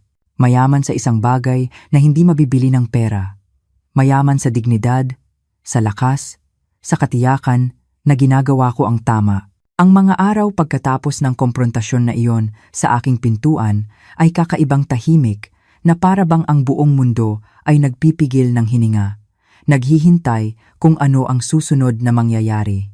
Natagpuan ko ang aking sarili sa isang uri ng emosyonal na limbo kung saan ang galit at sakit ay nahaluan ng lumalaking pakiramdam ng kalayaan na hindi ko alam kung paano ganap na iproseso. Hindi na muling tumawag si Ben. Hindi na siya muling nagpakita sa aking pintuan. At sa unang pagkakataon sa loob ng maraming taon, hindi ako palaging naghihintay sa kanyang pagtawag. Hindi ko tinitingnan ang aking telepono bawat oras para makita kung may mensahe mula sa kanya. Hindi ako nag-iimbento ng mga dahilan sa aking isipan para bigyang katwiran ang kanyang pagkawala o katahimikan. Ngunit bagamat hindi siya pisikal na naroroon sa aking buhay sa mga araw na iyon, ang kanyang digital na presensya ay imposibleng baliwalain. May isang bagay sa akin na nag-udyok na tingnan ang kanyang social media. Isang bagay na karaniwan ay hindi ko gagawin dahil palagi itong tila isang paglabag sa privacy kahit para sa isang ina.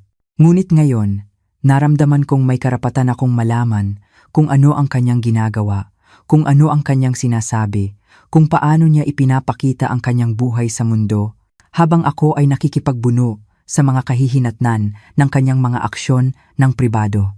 Ang nakita ko ay nakapagpahinto sa aking hininga dahil sa kapangahasan nito sa ganap na pagkakahiwalay ng katotohanan at ng imaheng ipinapakita niya sa labas. Nag-post siya ng isang larawan isang araw pagkatapos ng aming komprontasyon, isang larawan niya at ng kanyang asawa sa isang mamahaling restaurant, nakangiti sa kamera na may mga baso ng alak sa kanilang mga kamay. Ang caption ay nagsasabi ng tungkol sa pagdiriwang ng paglaya mula sa toxic na enerhiya at pagpapalibot sa sarili ng mga taong nagdaragdag ng halaga sa buhay, na para bang ako ang toxicity na kailangan niyang palayain ang sarili, na para bang ang aking pagtanggi na hayaan ang sarili kong manakawan pa ay isang uri ng negativity, na mayroon siyang karunungan na alisin sa kanyang buhay. Ang mga komento sa ibaba ng larawan ay pawang positibo, lahat ay bumabati sa kanya sa pagprotekta sa kanyang kapayapaan ng isip, sa pagtatakda ng malusog na mga hangganan, sa pagbibigay prioridad sa kanyang emosyonal na kapakanan. Tinitigan ko ang screen, nararamdaman ang pinaghalong hindi paniniwala at pagkasuklam dahil lahat ng mga taong sumusuporta sa kanya ay walang ideya na ang lalaking kanilang ipinagdiriwang ay ninanakawan ang sarili niyang ina sa loob ng maraming taon. Mayroon pang mga post sa mga sumunod na araw. Bawat isa ay mas detalyado kaysa sa nauna, na para bang sinasadya ni Ben na bumuo ng isang pampublikong salaysay ng kanyang buhay na walang kinalaman sa katotohanan. Isang larawan niya sa gym na may pagninilay-nilay tungkol sa self-care at kahalagahan ng pamumuhunan sa sarili bago makatulong sa iba. Mga salitang mukhang malalim at makabuluhan, hanggang sa maalala mong ito ang parehong lalaki na gumamit ng ninakaw na pera mula sa kanyang ina para bumili ng gym membership at mamahaling sportswear. Isa pang larawan niya na nagtatrabaho sa kanyang computer na may komento tungkol sa sakripisyo at pagsisikap na kailangan para bumuo ng isang matagumpay na kinabukasan nang hindi binabanggit na ang kinabukasang ito ay bahagyang pinondohan ng mga peking credit card sa aking pangalan at mga utility account na hindi ko alam na binabayaran ko.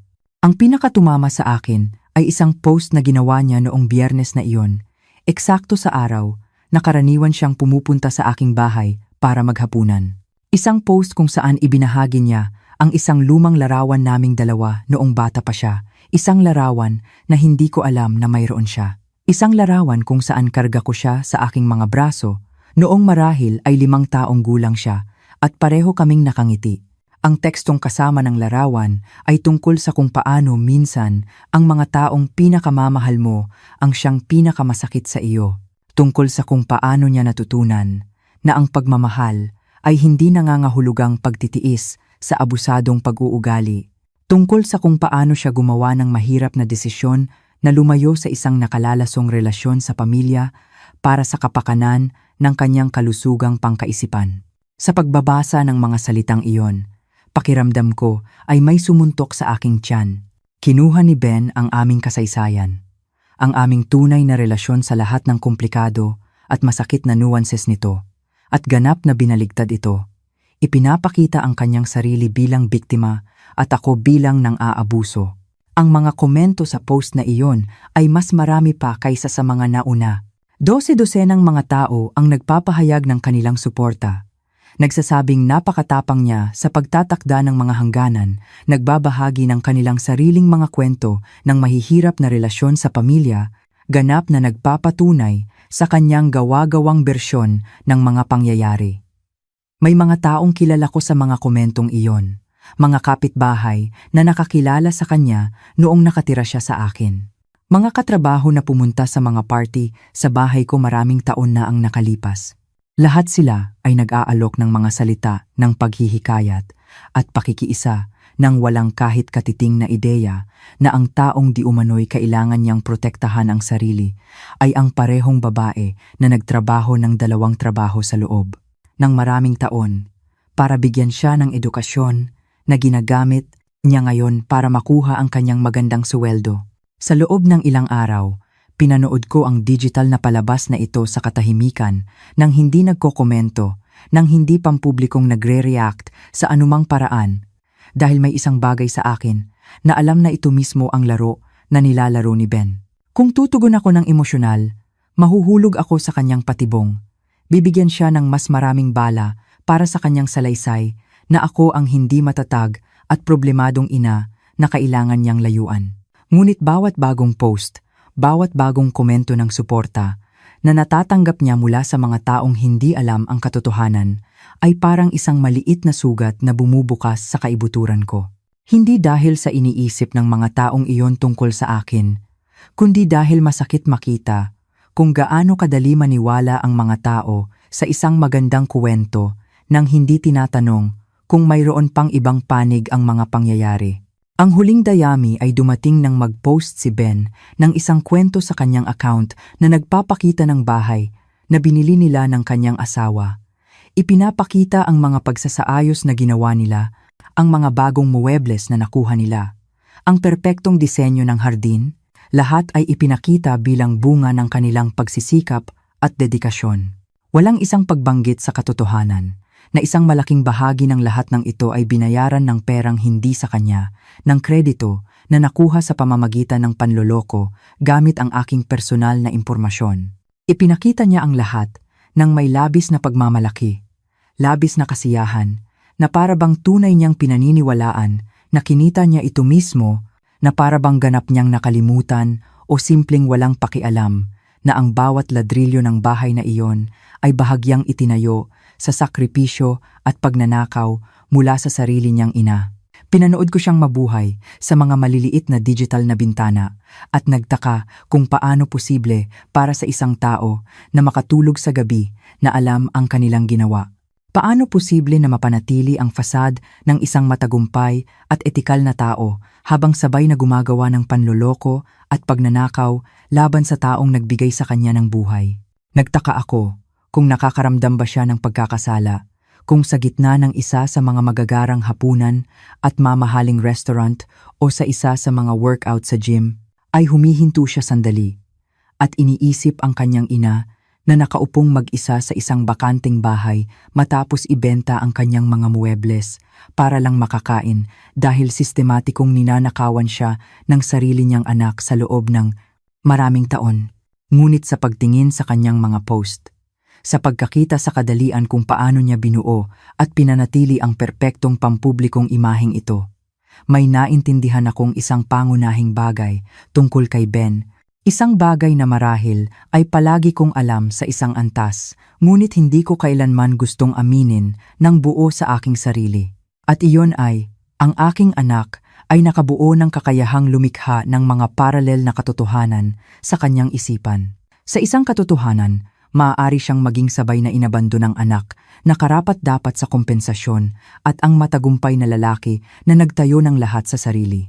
Sa isa pa, maaari niyang bigyang katwiran ang pagnanakaw bilang isang bagay na nararapat sa kanya habang pampublikong ipinapakita ang sarili bilang biktima ng toxicity sa pamilya. Ito ay isang anyo ng cognitive dissonance na napakalalim na halos tila tunay niyang pinaniniwalaan ang kanyang sariling mga kasinungalingan, na para bang nakabuo siya ng isang napakakomplikadong salaysay sa kanyang ulo na ang linya sa pagitan ng katotohanan at kathang-isip ay ganap ng nabura. At habang pinapanood ko ang lahat ng ito mula sa tahimik na distansya ng aking bakanteng bahay, may isang bagay sa loob ko na mas tumigas pa kaysa dati. Dahil ang makita si Ben na hindi lang nagnanakaw sa akin kundi ninanakaw din ang aking kwento. Ganap na binabaligtad ang mga papel ng biktima at salarin sa kanyang pampublikong presentasyon ng mga pangyayari ay nagpaunawa sa akin na walang posibleng pagtubos dito. Walang pag-uusap na maaari kong gawin sa kanya na magpapatingin sa kanya sa katotohanan ng kanyang ginawa. Pinili na niya ang kanyang landas. Pinili niya ang kasinungalingan kaysa sa katotohanan. Pinili niya ang imahe kaysa sa sangkap.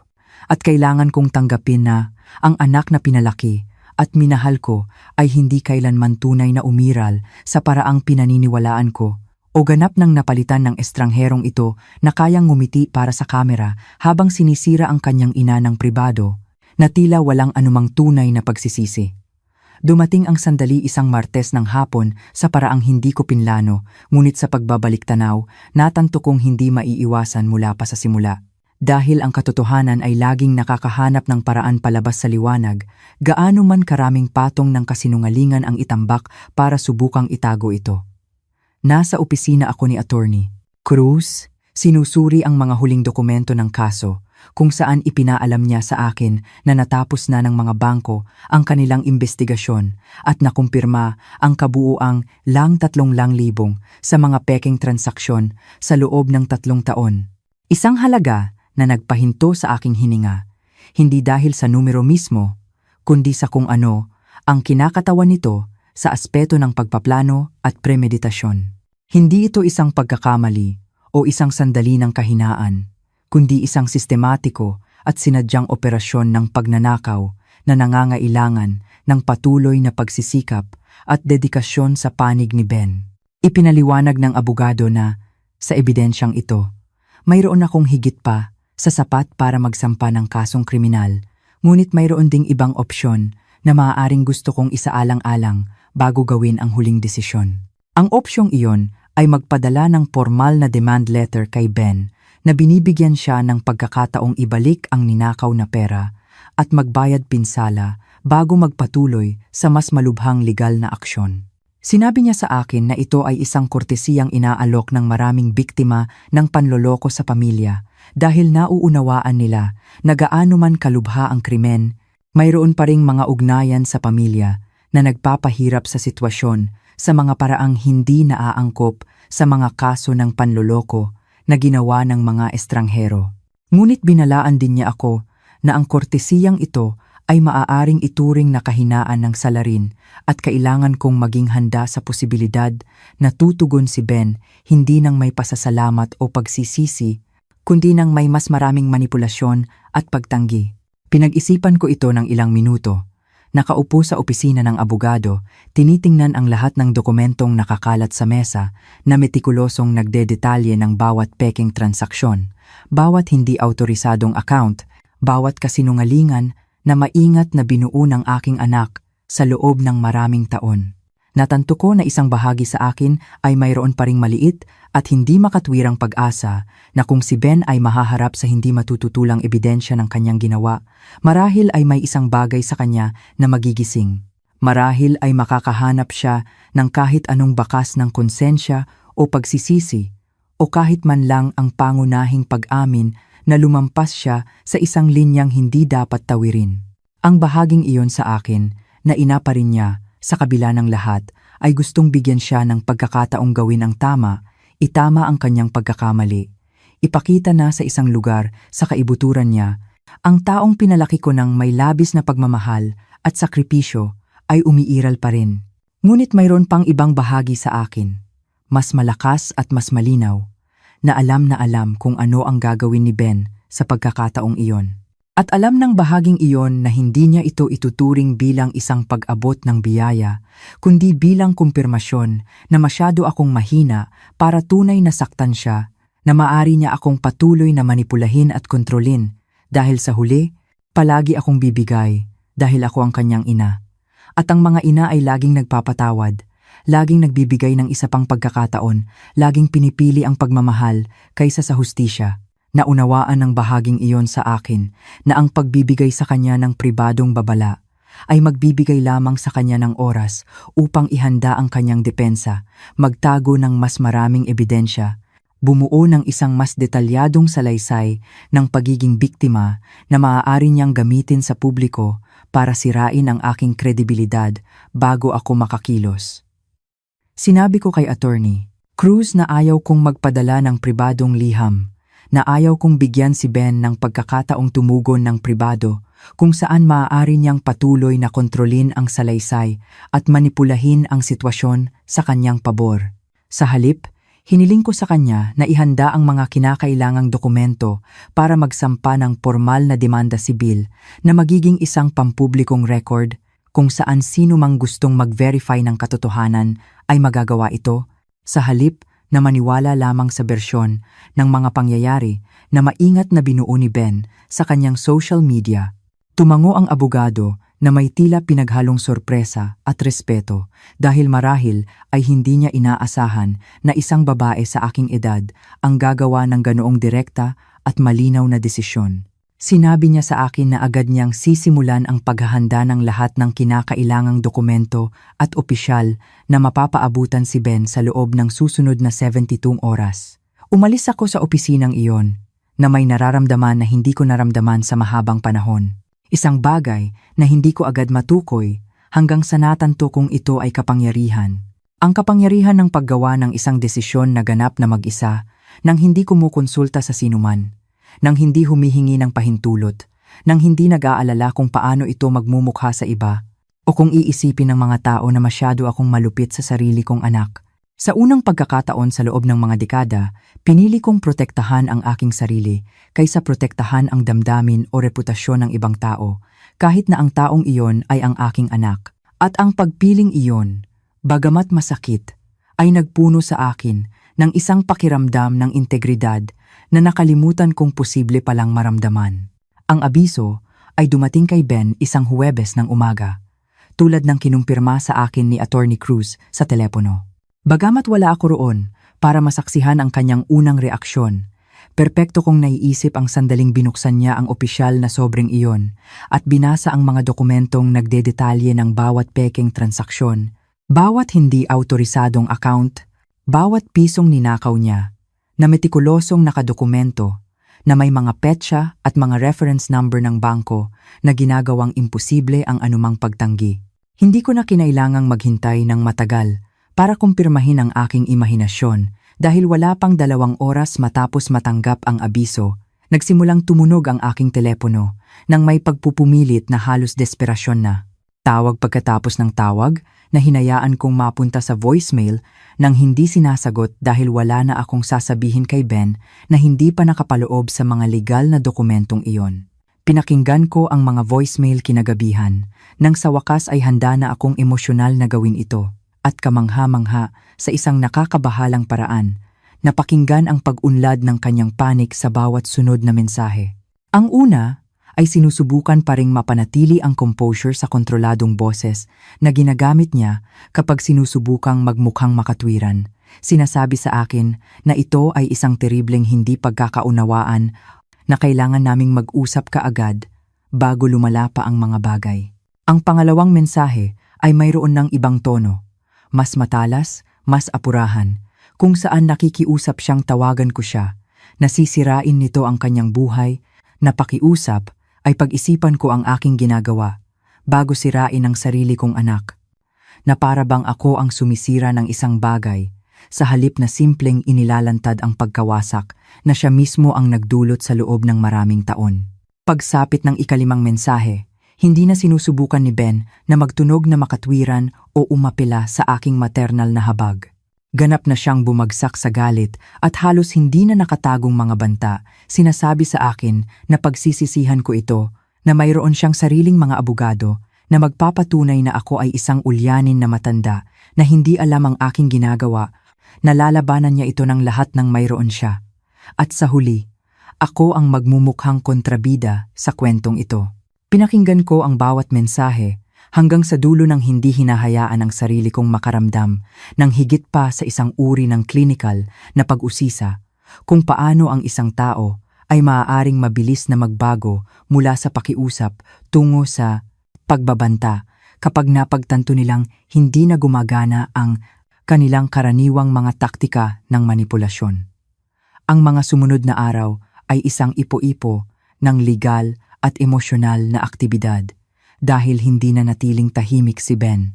Sinimulan niya ang kanyang sariling kampanya ng kontra-atake, nagsimula sa pamamagitan ng pag-publish ng isang mahaba at detalyadong pahayag sa kanyang social media tungkol sa kung paano siya binibiktima ng isang teribleng inhustisya na isinagawa ng isang inang di umano'y mahal niya, ngunit ngayon ay legal siyang inaatake sa mga dahilang hindi niya lubos na maunawaan. Ang kanyang post ay maingat na binuo para makalikha ng maksimum na simpatya nang hindi binabanggit ang anumang partikular na detalye ng mga akusasyon laban sa kanya. Ipinipinta ang sarili bilang ang nalilito at nasasaktang anak na kinakaladkad sa isang traumatikong legal na proseso ng isang ina na maaaring nakakaranas ng mga isyu sa kalusugang pangkaisipan na may kaugnayan sa edad. Ang tugon sa kanyang post ay eksakto tulad ng inaasahan niya, na may 12-dosenang mga komento na nagpapahayag ng pagkabigla at pakikiisa, nagsasabi sa kanya na manatiling matatag, nalalabas din ang katotohanan, na nasa panig niya sila anuman ang mangyari. At pinanood ko ang lahat ng ito mula sa malayo na may pinaghalong pagkamangha at pagkasuklam sa kanyang kakayahang manipulahin ang salaysay kahit na nahaharap sa dokumentadong legal na mga kaso. Ngunit may nagbago sa akin. Dahil sa pagkakataong ito, hindi ako naapektuhan ng kanyang pampublikong teatro sa parehong paraan tulad ng dati. Sa pagkakataong ito, alam kong mayroon akong isang bagay na mas makapangyarihan kaysa sa kanyang maingat na binuong mga salita, at iyon ay ang mga hindi matututulang legal na dokumento na hindi maaaring manipulahin ng emosyonal na retorika o apela sa simpatya. Ang tunay na pagbagsak ni Ben ay nagsimula ng suriin ng kanyang sariling mga abogado ang ebidensya laban sa kanya at tila sinabi sa kanya ang isang bagay na hindi niya gustong marinig. Ang kanyang mga post sa social media ay biglang tumigil at ang katahimikang sumunod ay nakabibingi sa kahulugan nito. Ipinaalam sa akin ni Attorney Cruz na nakipag-ugnayan sa kanya ang mga legal na kinatawan ni Ben. Nagtatanong tungkol sa posibilidad na maabot ang isang out-of-court settlement. Kinumpirma nito na alam nilang wala siyang tunay na depensa laban sa ebidensyang iniharap ko at ang kanyang pinakamagandang opsyon ay subukang bawasan ang pinsala bago ito umabot sa isang pampublikong paglilitis kung saan lahat ng maruruming detalye ay ilalantad sa mga dokumentong may access ang publiko. Doon nagsimulang lumitaw ang mga lamat sa maingat na binuong buhay ni Ben. Tila, ang ilan sa kanyang pinakamalalapit na kaibigan ay nagsimulang magtanong ng mga hindi komportableng tanong matapos basta na lang nabanggit ng kanyang asawa sa isang social gathering na mayroon silang komplikadong legal na problema sa pamilya. Nang magsimulang maghukay ang mga tao, natuklasan nila ang mga pampublikong dokumento ng demanda na nagdedetalye ng mga tiyak na akusasyon ng financial fraud. Sinabi sa akin ni Aling Marta na narinig niya mula sa ibang mga kapitbahay na ang pangalan ni Ben ay nababanggit sa mga usapan sa kapitbahayan sa mga paraang tiyak na hindi maganda. Ang mga taong dating tumitingin sa kanya bilang ang matagumpay at edukadong anak ay tumitingin na ngayon sa kanya nang may hinala at kawalan ng tiwala. Ang kanyang asawa ay tila galit na galit, hindi dahil sa moral na implikasyon ng ginawa ni Ben, kundi dahil sa pinsala sa kanilang reputasyon sa lipunan. Ayon sa mga tsismis na nakarating sa aking pandinig sa pamamagitan ng network ng tsismisan sa kapitbahayan, may mga malalaking away sa kanilang bahay tungkol sa kung paano haharapin ang sitwasyon. Sinubukan pa ni Ben na tawagan ako ng ilang beses sa mga linggong iyon, ngunit pinanatili ko ang aking ganap na katahimikan dahil wala na siyang masasabi para baguhin ang mga dokumentadong katotohanan ng kanyang ginawa. At ang aking katahimikan ay tila mas mapanira sa kanya kaysa sa anumang galit na salita na maaari kong sabihin dahil nangangahulugan itong ganap na akong lumipat mula sa galit patungo sa kawalang pakialam. At ang kawalang pakialam na iyon ang huling kamatayan ng anumang kapangyarihan na dati niyang taglay sa akin. Ang huling kasunduan ay naabot 3 buwan matapos kong magsampa ng demanda at ang mga tuntunin ay eksakto kung ano ang itinatag namin ni Attorney Cruz bilang minimum na katanggap-tanggap. Walang pagpipilian si Ben kundi tanggapin ng ipaliwanag ng kanyang sariling mga abogado na ang pagpunta sa paglilitis ay mangangahulugan hindi lamang ng kumpletong pampublikong paglalantad ng lahat ng detalye ng panloloko, kundi pati na rin ang napakatunay na posibilidad ng mga kasong kriminal na maaaring magresulta sa pagkakakulong. Kailangan niyang ibalik ang buong libong-libong taanang libong, kasama ang isa pang libong-libong bilang kabayaran sa pinsala, bukod pa sa pagbabayad ng lahat ng bayarin para sa paglilinis ng aking kredito at mga bayarin sa aking abogado.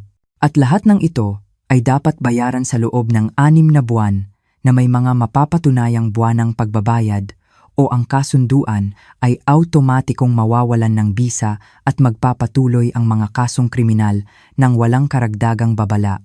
Ngunit higit pa sa pera, na sa totoo lang ay hindi kailanman naging pangunahing punto ng lahat ng ito. Kasama sa kasunduan ang isang sugnay na ipinilit kong idagdag na sa una ay inakala ni Attorney Cruz na hindi kinakailangan, ngunit para sa akin ay ganap na mahalaga. Itinakda ng sugnay na iyon na kailangang maglabas si Ben ng isang pampublikong pahayag na kinikilala na nakagawa siya ng panloloko sa pananalapi laban sa kanyang ina, at na ang mga akusasyon sa aking demanda ay totoo at may batayan.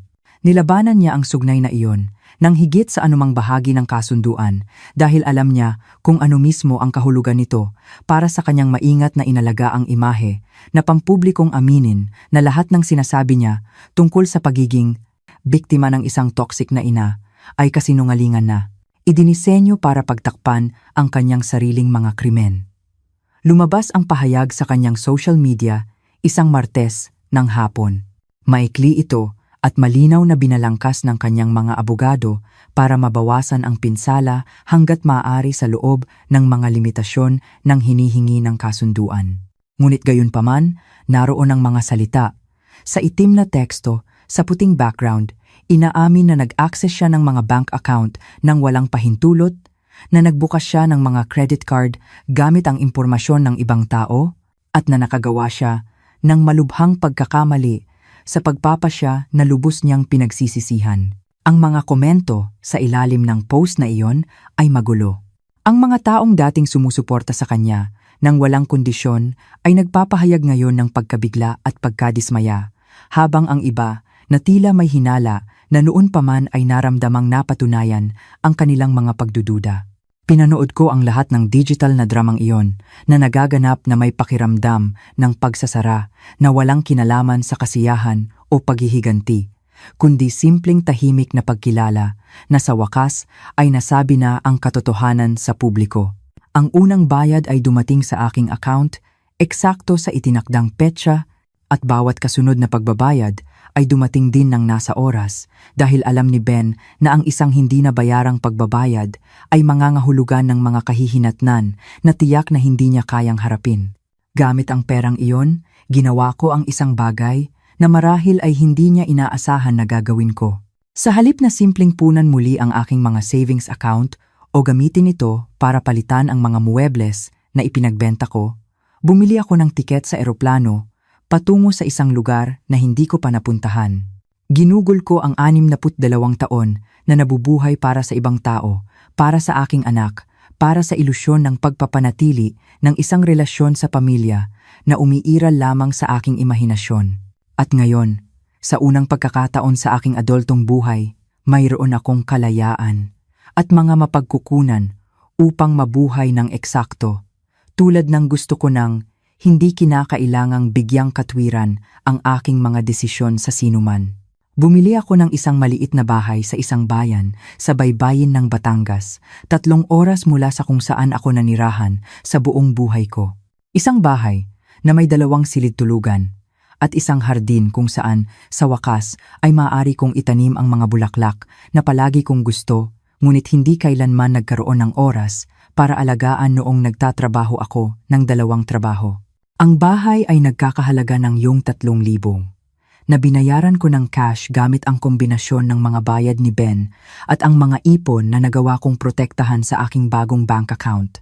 Nang pirmahan ko ang mga papeles ng pagbili, naramdaman ko ang isang bagay na mailalarawan ko lamang bilang isang muling pagsilang dahil ang bahay na ito ay akin sa paraang walang ibang lugar na naging akin noon. Binili gamit ang perang ibinalik sa pamamagitan ng hustisya, hindi kinita sa pamamagitan ng walang katapusang sakripisyo. Sinubukang kontakin ako ni Ben sa huling pagkakataon matapos mabayaran ng buo ang huling bayad na ganap na tumupad sa mga tuntunin ng kasunduan. Sa pagkakataong ito, sinagot ko ang telepono dahil alam kong wala nang maaring kunin o gamitin laban sa akin. Ang kanyang boses ay iba, mas maliit, mas mapagkumbaba nang tanungin niya kung maaari pa ba kaming tunay na mag-usap, kung magkakaroon pa ba ng posibilidad ng anumang uri ng pagkakasundo. Pinakinggan ko ang kanyang tanong sa katahimikan bago sumagot ng mga salitang inihahanda ko sa aking isipan sa loob ng maraming buwan. Sinabi ko sa kanya na ang anak na pinalaki ko ay maaaring hindi kailanman tunay na umiral o namatay na sa isang lugar sa daan, pinalitan ng isang taong hindi ko kilala at ayaw kong makilala. Sinabi ko sa kanya na bagamat hinahangad ko sa kanya ang kapayapaan at paglago sa kanyang buhay, ang kapayapaan at paglagong iyon ay kailangang mangyari malayo sa akin dahil isinara ko na ang pintong iyon, hindi dahil sa puot, kundi dahil sa pagmamahal sa sarili. May mahabang katahimikan pagkatapos ng aking mga salita at pagkatapos ay isang tunog na maaaring isang hikbi o simpleng hirap na paghinga bago niya ibinaba ang telepono nang hindi na nagsasabi ng anupaman. At iyon ang huling pagkakataon na nakausap ko si Ben dahil ang ilang mga pinto, kapag naisara na, ay kailangang manatiling sarado hindi bilang parusa, kundi bilang proteksyon. Ngayon, nakatira ako sa aking maliit na bahay sa tabi ng dagat at ginugugol ko ang aking mga umaga sa pag-inom ng kape sa aking hardin, pinapanood ang mga bulaklak na itinanim ko sa sarili kong mga kamay na lumago. May kapayapaan sa simpleng buhay na ito na hindi ko kailanman natagpuan sa lahat ng mga taon ng sakripisyo at pagbibigay dahil sa wakas ay naunawaan ko na ang tunay na pagmamahal ay nagsisimula sa sarili at walang relasyon ang karapat-dapat panatilihin kung nangangailangan itong ipagkanulo mo ang iyong sariling dignidad. Minsan, dinadalaw ako ni Aling Marta na dumarating tuwing ilang linggo, nagdadala ng mga tsismis mula sa lumang kapitbahayan at mga balita tungkol sa mga taong dati naming kilala. At sinasabi niya sa akin na iba na ang itsura ko ngayon, mas magaan, mas buhay sa mga paraang higit pa sa pisikal. Mayroon na akong routine na ganap na sa akin. Nagigising ako kapag gusto ng aking katawan na gumising, hindi kapag pinipilit ako ng isang alarm clock. Nagluluto ako ng mga pagkaing gusto ko, hindi iniisip ang kagustuhan ng iba. Ginugugol ko ang aking mga hapon sa pagbabasa ng mga librong palagi kong gustong basahin, ngunit hindi kailanman nagkaroon ng oras. At sa gabi, umuupo ako sa aking maliit na beranda, nakikinig sa malayong tunog ng mga alon at nararamdaman ang isang malalim na pasasalamat. Hindi para sa kung ano ang mayroon ako sa material na aspeto, kundi para sa kung ano ang sa wakas ay naunawaan ko tungkol sa aking sariling halaga. Ito ang aking tagumpay.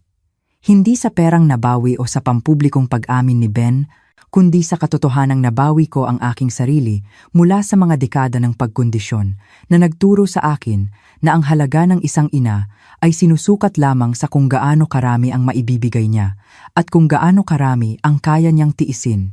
Natutunan ko na ang pagsasabi ng hindi ay isang gawa ng pagmamahal sa sarili, na ang pagtatakda ng mga hangganan ay hindi kalupitan kundi pangangailangan at na ang pagprotekta sa iyong kapayapaan ay hindi pagiging makasarili kundi karunungan. At ngayon, nabubuhay ako araw-araw bilang isang testamento sa mga aral na iyon natutunan ng huli. Ngunit hindi masyadong huli para maging mahalaga. Isinara ko ang pintong iyon kay Ben, hindi dahil sa paghihiganti, kundi dahil sa dignidad. At ang pagkakaibang iyon ang gumagawa ng lahat ng kaibahan. Dahil nangangahulugan itong nanalo ako hindi sa pamamagitan ng paggawa sa kanya na aking kaaway, kundi sa simpleng pagtanggi na patuloy na maging biktima ng aking sarili. Salamat ng marami sa inyong pakikinig at pagsama sa akin hanggang sa dulo ng aking kwento. Kayo, mga kababayan, taga saan po kayo nanonood o nakikinig ngayon? Ano po kaya ang inyong ginagawa habang pinapakinggan ang naging kapalaran ni Eli? Matapos ninyong marinig ang lahat, ano ang tumatak sa inyong puso at isipan? Mayroon ba kayong aral na napulot o nais ibahagi? Inaanyayahan ko kayong ibahagi ang inyong saloobin sa comments section sa ibaba. Gusto kong marinig ang bawat isa sa inyo. Kung nagustuhan ninyo ang kwentong ito at nais ninyo pa ng mga ganitong salaysay na puno ng aral, huwag po ninyong kalimutang i-like ang video na ito at mag-subscribe sa ating channel. Malaking tulong po ang inyong suporta upang maipagpatuloy ko ang pagbabahagi ng mga kwento ng buhay. Muli, ako po ang inyong lingkod, nagpapasalamat ng buong puso hanggang sa susunod na kwento. Mag-ingat po kayong lahat.